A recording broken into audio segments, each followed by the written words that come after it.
नमस्कार दोस्तों, स्वागत है आपका टोटल फिलॉसफी चैनल पर। आज हम आपको लेकर चलने वाले हैं एक ऐसे दार्शनिक की दुनिया में जिसने रोम के दिल में जाकर स्टोइसिज्म को नया रंग दिया, नई जान दी और इंसान के अंदर छिपे डर, उम्मीद और शक को ऐसे समझाया जैसे कोई बुजुर्ग दादी रात के अंधेरे में कहानी सुना रही हो। नाम था पनेटियस। लेकिन सवाल यह है, क्या सच में किसी दार्शनिक की बातें साम्राज्य की किस्मत बदल सकती है? क्या एक अकेला इंसान रोम जैसे विशाल और उबलते हुए साम्राज्य को सोचने पर मजबूर कर सकता है? क्या कोई दार्शनिक इतना कोमल भी हो सकता है और इतना शक्तिशाली भी कि उसके शब्द तलवारों से ज्यादा असर करें? और सबसे बड़ा सवाल, क्या इंसान की किस्मत पहले से लिखी होती है या हम अपने फैसलों से किस्मत को फिर से लिखते हैं? आज इन सभी सवालों का जवाब आपको मिलेगा, लेकिन जवाब सिर्फ शब्दों में नहीं, जवाब होगा कहानी में। क्योंकि पनेटियस की जिंदगी कोई किताब नहीं, वह एक यात्रा थी और आज हम उसी यात्रा पर निकल रहे हैं। कहानी शुरू होती है। एक शांत शाम थी। रोम की गलियों में धूल उड़ रही थी, बाजार बंद हो चुके थे, कहीं कहीं से सैनिकों की मशालें टिमटिमा रही थी। ऐसे में एक पतला साधारण कपड़े पहने लेकिन आश्चर्यजनक रूप से शांत चेहरा धीरे धीरे सड़क पर चल रहा था। वह था पेनेटियस। उसकी चाल में कोई जल्दबाजी नहीं थी, उसकी आंखों में दुनिया को परखती एक शांति थी। लोग कहते थे, यह व्यक्ति किसी राजा की तरह नहीं चलता, लेकिन इसके शब्द राजा बनाते हैं। उसके पास न दिखावा, न शक्ति, न सेना, न धन, फिर भी उसके पास कुछ ऐसा था जो रोम की सारी ताकतों को हिला सकता था। वह था सोचने का सही तरीका। एक बार एक युवा रोमवासी उसके पास आया। उसकी सांसें भारी थीं, चेहरा पसीने से भीगा, आंखों में घबराहट। युवक बोला, गुरु, मेरे मन में सवालों का तूफान उठा है। लोग कहते हैं कि किस्मत पहले से लिखी है। यदि सब तय है तो मैं कोशिश क्यों करूं? और अगर मैं ही सब बदल सकता हूं तो भगवान किस लिए है? यह सवाल सुनकर पेनेटियस रुका। उसने आसमान की ओर देखा, हवा के झोंके को महसूस किया और मुस्कुराते हुए कहा, सवाल पूछना ही तुम्हारी आजादी का सबसे बड़ा सबूत है। अगर सब तय होता तो तुम सवाल ही नहीं पूछ पाते।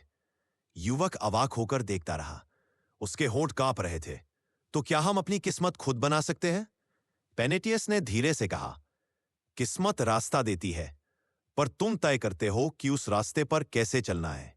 यही वह जवाब था जिसने रोम के युवाओं को झकझोर दिया था।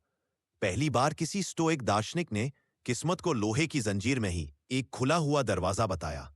कहानी आगे बढ़ती है। पेनेटियस जब बोलता था तो भीड़ खामोश हो जाती थी।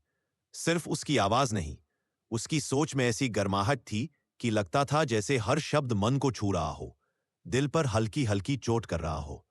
उसके चाहने वालों में सिर्फ गरीब लोग नहीं थे। रोम के सबसे बड़े व्यापारी, सेनापति, मंत्री, सब उसकी बातों में शक्ति ढूंढते थे। एक दिन रोमन सेना का एक सिपाही उसके पास आया। वह युद्ध से लौटा था, लेकिन उसके शरीर पर नहीं, उसके मन पर गहरे घाव थे। सिपाही ने कांपती आवाज में कहा, गुरु, मैं हर रात डर में जागता हूं। युद्ध का नहीं, अपने ही मन का डर। मैं अपने ही विचारों से हार जाता हूं। क्या मैं कायर हूं? पेनेटियस उसके पास बैठ गया। उसने कहा, कायर वह नहीं जो डरता है। कायर वह है जो डर को समझने की कोशिश नहीं करता। डर भगाने से नहीं मिटता, डर को रोशनी दिखाने से मिटता है। सिपाही ने पूछा, लेकिन रोशनी क्या होती है गुरु? पेनेटियस ने कहा, रोशनी सवाल है। हर डर के सामने खुद से पूछो, क्या यह सच में मुझे नुकसान पहुंचा सकता है या यह सिर्फ मेरा मन बना हुआ धोखा है? जैसे ही तुम ये पूछोगे, डर पिघल जाएगा। सिपाही ने यह सुना और उस रात उसके जीवन का सबसे गहरा अंधेरा रोशनी में बदल गया। कहानी और गहरी होने लगी। अब रोम में एक विचार फैलने लगा था, पेनेटियस सिर्फ दार्शनिक नहीं, वह मन का वैद्य है। एक शाम एक अमीर रोमन परिवार ने उसे अपने घर बुलाया। सोने की दीवारें, संगमरमर के स्तंभ, खुशबूदार दीपक। लेकिन उस शानदार माहौल के बीच एक युवक बैठा था। उसकी आंखें बुझी हुई थी। वह बोला, गुरु, मेरे पास सब कुछ है, धन, सम्मान, परिवार, शक्ति। फिर भी मुझे भीतर खालीपन महसूस होता है। क्या यह सामान्य है? पेनेटियस ने कहा, सबसे बड़ा रोग वही है जिसकी कोई दवाई नहीं, दूसरों की उम्मीदों के बोझ में जीना। तुम अपने मन के मालिक नहीं, दूसरों की इच्छाओं के गुलाम बन चुके हो। यही खालीपन की जड़ है। युवक के चेहरे से जैसे नकाब हटा। और शायद इस क्षण तुम भी सोच रहे हो कि अपने जीवन में कितनी बार तुमने दूसरों के लिए खुद को बदला है और फिर दुखी हुए हो। रोम की दुनिया बदल रही थी। लोग सत्ता, युद्ध और धन के पीछे भाग रहे थे, लेकिन किसी के पास ठहरकर सोचने का समय नहीं था। ऐसे माहौल में पेनेटियस एक ऐसी आवाज था जो लोगों को रुकने पर मजबूर कर देता था, जैसे भीड़ भरे मेले में अचानक किसी दूर से आती हुई बांसुरी की मधुर धुन। एक दिन एक बूढ़ा व्यापारी उसके पास आया। उसके हाथ कांप रहे थे, आंखों में चिंता की मोटी परत थी। उसने कहा, गुरु, मैंने पूरी जिंदगी कमाया, पर खुश नहीं हूं। हर दिन डर लगता है कि जो कमाया है वो छिन न जाए। क्या यह डर खत्म हो सकता है? पेनेटियस ने हल्की मुस्कान के साथ कहा, तुम अपने धन के मालिक हो या धन तुम्हारा मालिक बन चुका है? व्यापारी चौंक गया। पेनेटियस ने आगे कहा, धन समुद्र की तरह है। अगर तुम नाव हो तो वह तुम्हें आगे बढ़ाएगा, पर अगर तुम नाव चलाना भूल जाओ तो वही समुद्र तुम्हें डिबो देगा। व्यापारी की आंखें भर आईं। उसने कहा, तो क्या मुझे सब छोड़ देना चाहिए? पेनेटियस ने सिर हिलाया, नहीं, धन को छोड़ना नहीं चाहिए, धन के पीछे भागना छोड़ना चाहिए। जो चीज तुम्हें शांत कर दे उसे अपनाओ, जो तुम्हें बेचैन करे उसे कसकर पकड़कर मत रखो। बस इतना सा नियम है। एक दिन रोम के सेनापति स्किपियो अफ्रीकलस का दूत पेनेटियस को बुलाने आया, क्योंकि स्किपियो, जो रोम का सबसे सम्मानित योद्धा था, पेनेटियस की बातों से इतना प्रभावित हुआ कि उसने उसे अपने निजी सलाहकारों में शामिल कर लिया। सोचिए, एक दार्शनिक रोमन सेना के कई निर्णयों का मार्गदर्शक बन रहा था। यह छोटी बात नहीं थी। जब पेनेटियस स्किपियो से पहली बार मिला, वह अपने सवालों से हमला नहीं करता था, वह सवालों से लोगों की आत्मा को जगाता था। स्किपियो ने पूछा, पेनेटियस, जितनी जीत मैं हासिल करता हूं उतना ही गर्व बढ़ता है, लेकिन कभी कभी लगता है कि गर्व मुझे अंदर से खा रहा है। मैं इसे कैसे रोकूं?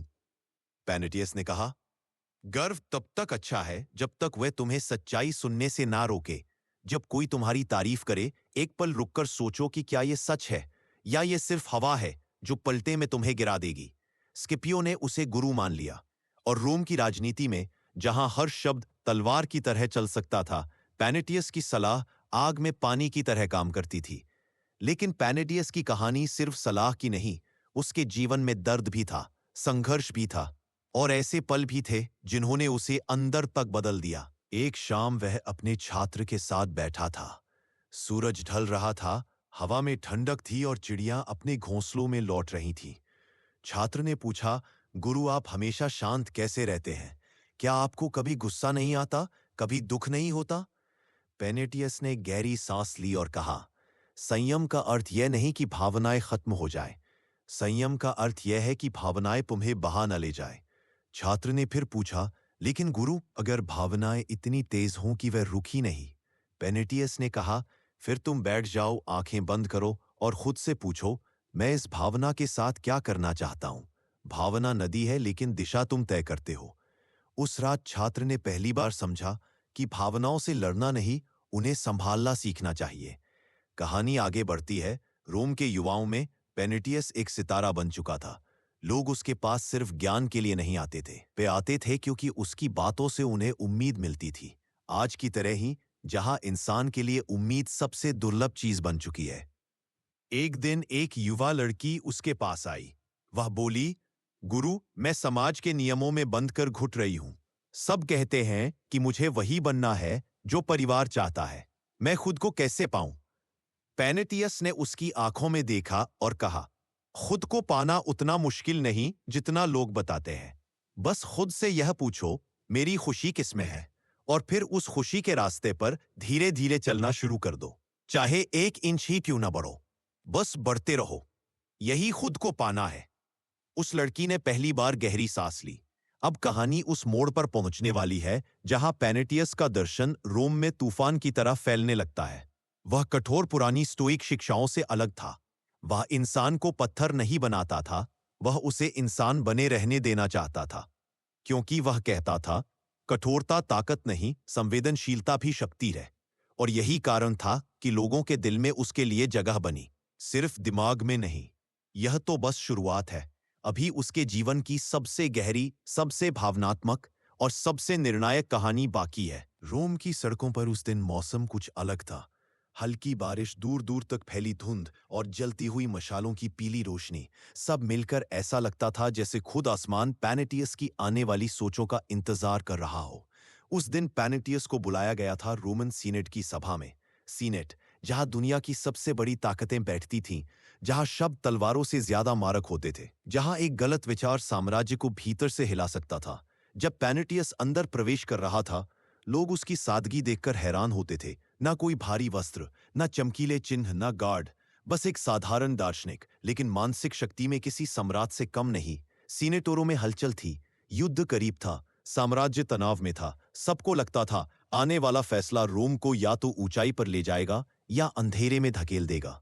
तभी मुख्य सेनेटर ने कहा, पैनेटियस, हमें बताओ, युद्ध करना सही है या गलत? हमारी जनता डरी हुई है, सैनिक थके हुए हैं, हमें क्या करना चाहिए? पूरा हॉल शांत, सांसें रुक चुकी थीं।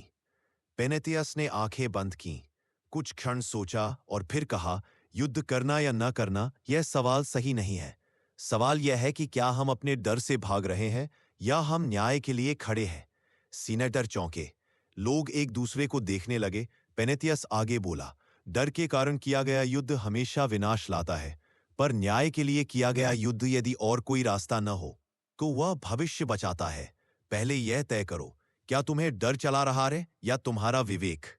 हवा में जैसे बिजली दौड़ गई, लोगों के चेहरों पर गंभीरता लौट आई।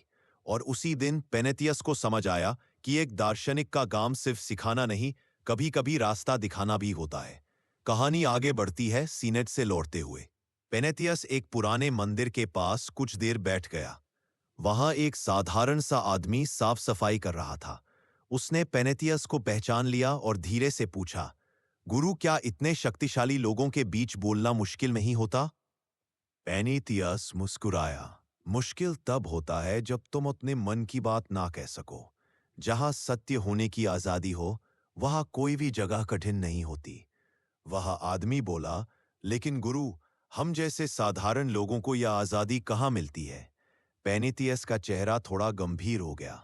उसने कहा, तुम्हें आजादी ऊपर से नहीं मिलेगी, तुम्हें आजादी अपने भीतर से निकालनी होगी। जिस दिन तुम सच बोलने का साहस कर लोगे, उसी दिन तुम स्वतंत्र हो जाओगे। उस सफाई करने वाले साधारण व्यक्ति की आंखों में चमक आ गई। और शायद तुम्हारे मन में भी यह बात उतर रही होगी कि आजादी बाहर नहीं, अंदर उगती है। कहानी का एक और चौंकाने वाला मोड़ आता है। पेनेतियस का एक सबसे प्रिय छात्र था, डेमेट्रियस। युवा था, तेज दिमाग था, लेकिन बहुत भावुक था। वह हर बात दिल से लगा लेता था। पेनेतियस उसे हमेशा समझाता, भावनाएं गलत नहीं, लेकिन भावनाओं से बह जाना गलत है। पर एक दिन डेमेट्रियस पेनेतियस के पास दौड़ता हुआ आया। उसके चेहरे पर गुस्सा था, आंखों में आंसू, हाथ कांप रहे थे। वह चिल्लाया, गुरु, उन्होंने मेरे खिलाफ झूठ फैलाया है। मेरी इज्जत मिट्टी में मिलाई जा रही है। क्या मैं चुप रहूं? क्या मैं लड़ाई ना करूं? पेनेटियस ने उसकी कलाई पकड़ी, धीरे से बैठाया, उसकी आंखों में देखा और बोला, तुम्हारी इज्जत दूसरों के शब्दों से नहीं बनती, तुम्हारे कर्मों से बनती है। अगर तुम्हारा जीवन सच्चा है तो दुनिया का कोई झूठ उसे हिला नहीं सकता। डिमेट्रियस रो पड़ा, पर उसके भीतर कोई गांठ खुल चुकी थी। उसी पल पेनेटियस ने महसूस किया कि असल लड़ाई दुनिया से नहीं, इंसान की अपनी भावनाओं से होती है। और अब कहानी पहुंचती है उस रात पर, जो पेनेटियस की जिंदगी को हमेशा के लिए बदल देगी। वह रात गहरी थी, हवा भारी थी और रोम में अजीब सी खामोशी थी। एक दूत भागता हुआ आया, गुरु, स्किपियो आपको बुला रहे हैं, तुरंत। पेनेटियस उसके साथ दौड़ा। स्किपियो अपने घर के प्रांगण में अकेला खड़ा था। उसकी आंखों में आग और डर दोनों थे। वह बोला, पेनेटियस, मैंने आज एक निर्णय लिया जो शायद रोम का भविष्य बदल देगा। मुझे नहीं पता यह सही है या गलत। मैं डगमगाता हूं, मैं खुद को समझ नहीं पा रहा। मदद करो मुझे। पेनेटियस ने एक गहरी सांस ली और उसने वह बात कही जो आज भी इतिहास में गूंजती है। वह फैसला सही होता है जिसे तुम शांत मन से भी सही मानो और क्रोध या डर के समय भी सही मानो। यदि दोनों समय में तुम्हारा विवेक एक जैसा हो तो वही सच्चा रास्ता है। स्किपियो ने यह सुना और उसकी आंखों से जैसे कोई बोझ उतर गया। यही पल था जब पेनेटियस को समझ आया कि उसका दर्शन सिर्फ सीख नहीं, एक जीने की कला बन चुका है। अब कहानी वहां पहुंचती है जहां जिंदगी और दर्शन एक दूसरे की आंखों में देखते हैं। एक दिन रोम की ठंडी सुबह में पनाइटियस समुद्र के किनारे टहल रहे थे। दूर जहाजों की कतारें हिल रही थी और हवा में नमक की हल्की खुशबू फैली थी। उन्होंने आसमान की तरफ देखा और खुद से कहा, क्या कोई इंसान अपने मन को भी इसी तरह स्थिर रख सकता है जैसे यह समुद्र कभी-कभी शांत होकर सब कुछ प्रतिबिंबित करता है? यह सवाल उन्होंने सिर्फ अपने लिए नहीं पूछा था, बल्कि मानवता के लिए। क्योंकि पनाइटियस सिर्फ सोचने वाले दार्शनिक नहीं थे, वह उन दुर्लभ लोगों में से थे जो अपनी सोच को जीते भी थे। उसी दिन एक रोमन व्यापारी उनके पास आया, चेहरा चिंता से भरा हुआ। बोला, गुरुजी, मेरा दिल कहता है कि मुझे कुछ बड़ा करना चाहिए, लेकिन दिमाग कहता है कि जोखिम मत लो। आप बताइए, मैं किसकी सुनूं? पनाइटियस मुस्कुराए और बोले, तुम समझते हो कि दिमाग और दिल दो अलग दिशा में है, लेकिन असल में ऐसा होता नहीं। दिल तब गलती करता है जब उसमें ज्ञान की रोशनी नहीं होती, और दिमाग तब डराता है जब उसमें साहस की गर्माहट नहीं होती। सच यह है, इन दोनों को दोस्त बनाना पड़ता है। तुम वही करो जिसमें दोनों सहमत हो, वह जो तुम्हें सही लगे और साथ ही समझदारी भी हो। व्यापारी सोच में पड़ गया, और यही उनका तरीका था। पनाइटियस किसी को कोई कठोर नियम नहीं देते थे, वे सोचने का तरीका देते थे। रोम में उनका असर इतना बढ़ गया कि बड़े बड़े अधिकारी, सीनेटर और अमीर लोग उनकी बातें सुनने आने लगे। उनके पास आकर लोग समझने लगे कि जीवन सिर्फ जीतने, कमाने या हुकूमत करने का खेल नहीं है। यह एक कला है, और खुद पर काबू पाना इसकी सबसे ऊंची कला है।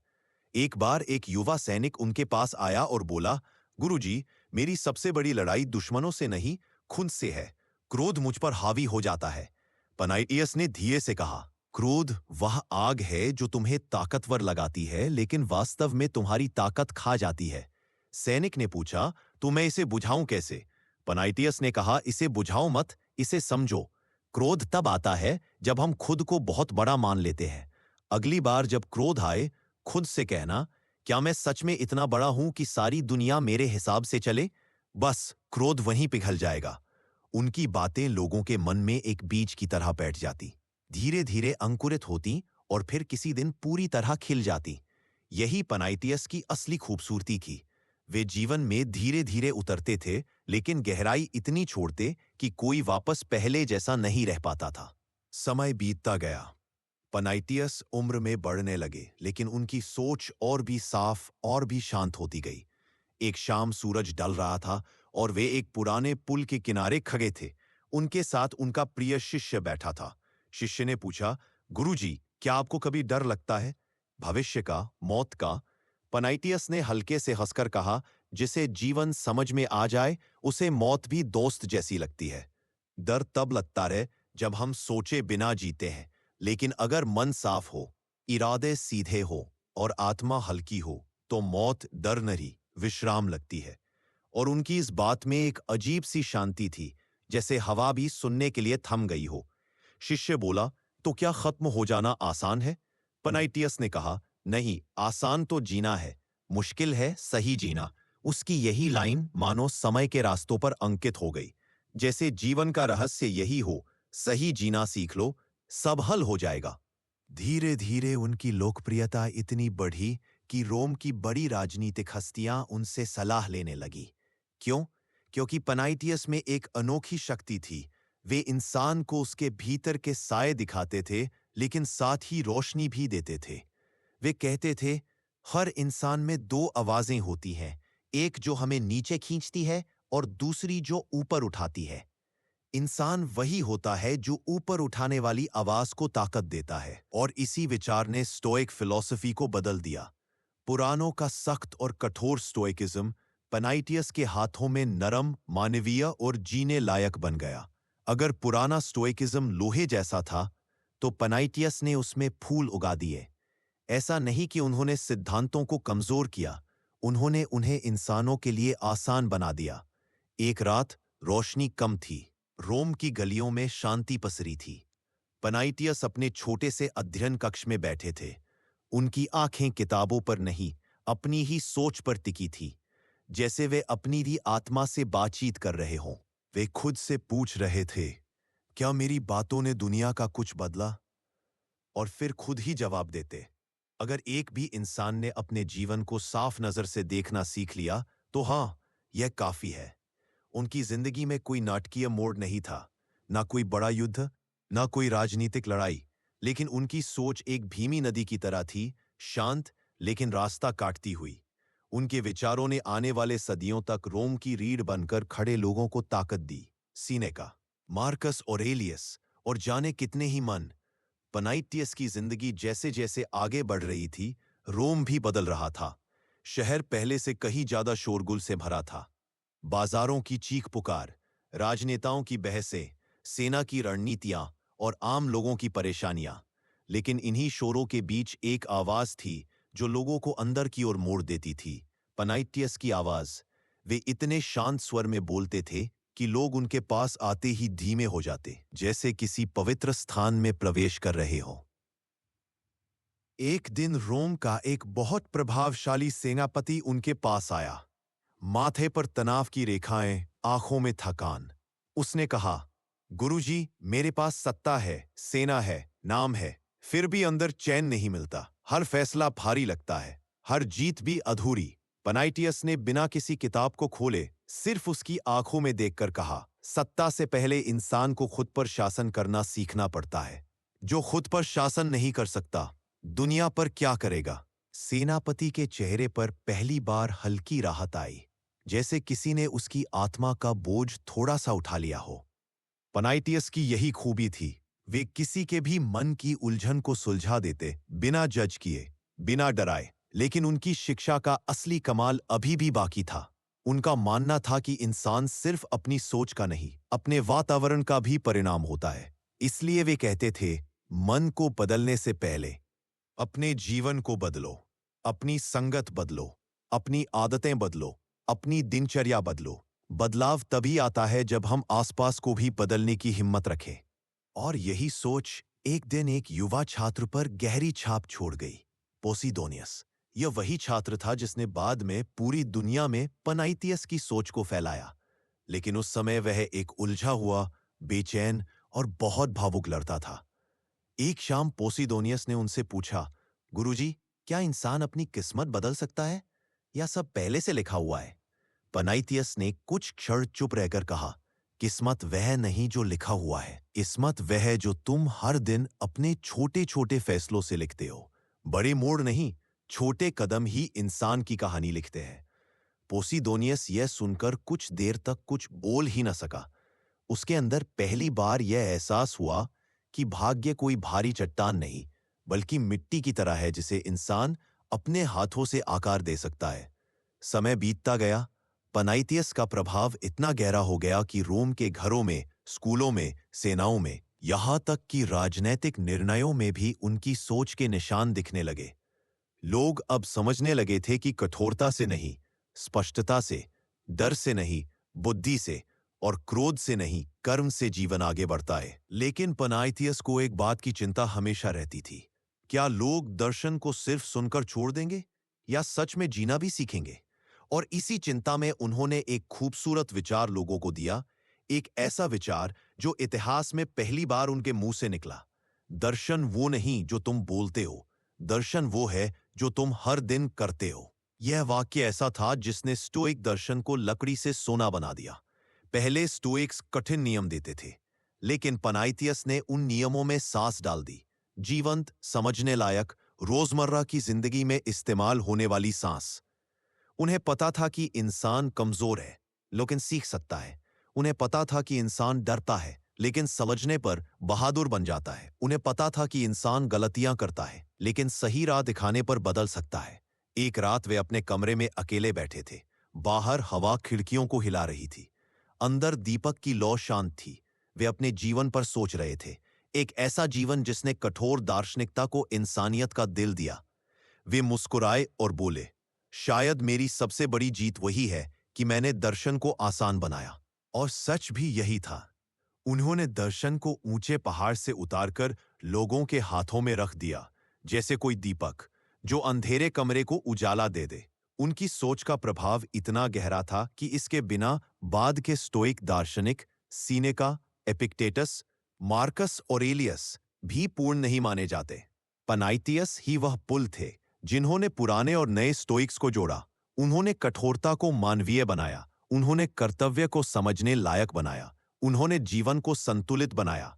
अब कहानी अंतिम मोड़ की तरफ बढ़ रही है, वह मोड़ जहां उनकी विरासत इतिहास से भी आगे चली जाती है, वह मोड़ जहां उनकी आखिरी सांसें भी इंसान को रास्ता दिखाती है, वह मोड़ जहां एक दार्शनिक सिर्फ विचार नहीं, एक प्रकाश बन जाता है। पनाइटियस की उम्र अब ढलान पर थी, उनके बाल सफेद हो चुके थे, चाल धीरे हो गई थी और आंखों में एक अजीब सी चमक थी जिसे केवल वही लोग समझ सकते हैं जिन्होंने जीवन को सच में देख लिया हो।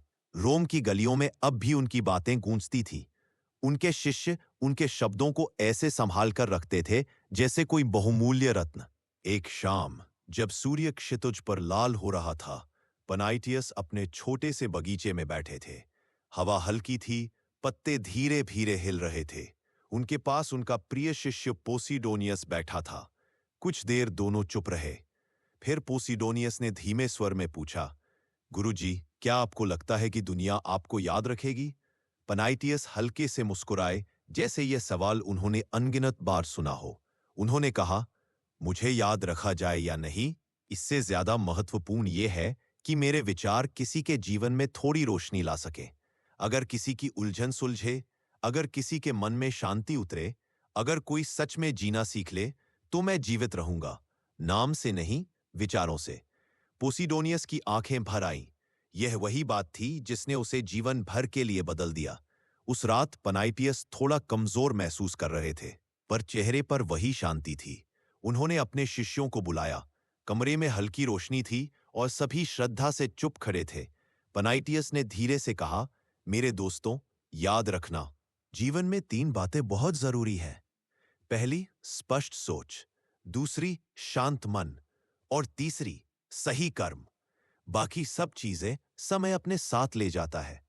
कमरे में ऐसा सन्नाटा था जैसे समय भी रुक गया हो। उन्होंने फिर कहा, जब भी जीवन मुश्किल लगे, अपने मन से पूछना, क्या ये चीज मेरे नियंत्रण में है? अगर है तो करो, नहीं तो उसे जाने दो। जीवन का आधा बोझ इसी सवाल से हल हो जाता है। उनके शिष्य इस बात को सुनकर जैसे पत्थर की तरह ठहर गए, क्योंकि यही वह सिद्धांत था जिसने स्टोइक दर्शन को दुनिया में सबसे प्रसिद्ध बनाया। वे थोड़ी देर सांस लेते रहे, फिर बोले, और याद रखना, दर्शन किताबों में नहीं, रोजमर्रा की जिंदगी में होता है। लोग तुम्हें नहीं पूछेंगे कि तुमने क्या पढ़ा, वे यह देखेंगे कि तुमने कैसे जिया। यह उनके जीवन का अंतिम शिक्षण था, जीवन का सार। अगली सुबह सूरज धीरे धीरे उगा, लेकिन पनाइटियस की आंखें अब बंद थीं। उनका शरीर शांत था, जैसे किसी ने थकी हुई आत्मा को धीरे से सुला दिया हो। उनका चेहरा मुस्कुराहट लिए हुए था और ऐसा लगता था मानो वे दुनिया से कह रहे हों, मैंने अपना काम कर दिया, अब तुम आगे बढ़ो। उनकी मृत्यु के बाद रोम में एक गहरी खामोशी फैल गई। लोग कहते थे, आज एक रोशनी बुझ गई, लेकिन पोसिडोनियस ने कहा, नहीं, एक रोशनी बुझी नहीं है, वह अब हजारों दियों में जल चुकी है। समय बीतता गया, सदियां गुजर गईं, आंसुआं उठे और गिर गए, लेकिन पनाइटियस की सोच हवा की तरह फैलती गई।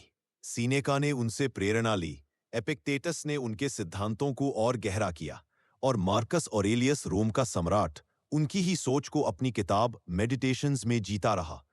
आज भी जब कोई इंसान क्रोध को समझकर शांत होता है, जब कोई कठिन परिस्थिति में स्थिर रहता है, जब कोई अपने मन पर नियंत्रण पाता है, तो वहां पनाइटियस के विचार दिखाई देते हैं। वे भले ही एक व्यक्ति थे, लेकिन उनका प्रभाव समय के हर कोने में फैला हुआ है, क्योंकि पनाइटियस ने हमें यह सिखाया, तुम दुनिया को बदल नहीं सकते, लेकिन तुम खुद को बदलकर दुनिया को अलग नजर से देख सकते हो। और यही उनकी सबसे बड़ी विरासत है, एक ऐसा दर्शन जो कठोर नहीं, मानवीय है, नियमों पर नहीं, जीवन पर आधारित है, डर पर नहीं, बुद्धि पर आधारित है। इस तरह पनाइटियस की कहानी खत्म होती है, लेकिन उनकी रोशनी आज भी हर उस इंसान के दिल में जलती है जो अपने भीतर के अंधेरों को पहचान कर खुद को रोशन करना चाहता है। और इसी तरह पनाइटियस हमें सिखाते हैं कि सच्चा स्टोइक वही है जो अपने कर्तव्य, चरित्र और तर्क को जीवन का स्तंभ बना लेता है। उन्होंने बताया कि शांति बाहर से नहीं आती, वह हमारे भीतर के संतुलन से पैदा होती है। अगर पनाइटियस की यह यात्रा आपको सोचने पर मजबूर कर रही हो, अगर उनको विचारों ने आपके भीतर कोई सवाल, कोई जिज्ञासा जगाई हो, तो इस ऑडियो बुक को लाइक करें, अपने जैसे विचारशील लोगों के साथ शेयर करें। और दर्शन की इस गहराई में और आगे उतरने के लिए हमारे चैनल टोटल फिलॉसफी को सब्सक्राइब करना बिल्कुल न भूलें। मैं हूं आपका साथी। अगली महान आत्मा, अगले महान विचार और अगले गहन सत्य की खोज में फिर मिलेंगे। टोटल फिलॉसफी, जहां विचार सिर्फ सुने नहीं जाते, जिए जाते हैं।